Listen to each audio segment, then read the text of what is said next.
আপনি বলে ময়নারে বিয়ে করবেন? হ্যাঁ করিম, করলে কি করবে? দুনিয়াতে এত মাইয়া থাকতে আনে ময়নার দিকে কিল্লা চোখ হইলো।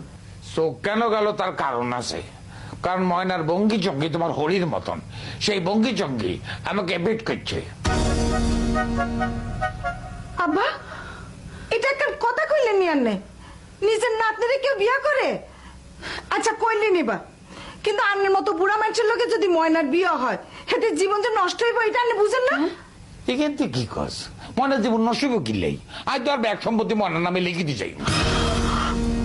ময়না আমার সেবা যত্ন করবো, ইয়ার পর আয় মরি গেলে তোরা চাই চিন্তি একখান ভালো ছেলে ঠিক করবি, তাতে ময়নারা সে বিবাহ করা, সেটা তো বিবাহ করবোই, সম্পত্তির লোভ না করি হাইত না। তোমরা আমার যত ডরি দেও, আয় কিন্তু ডরাই না লোক ন। ময়নারে আমি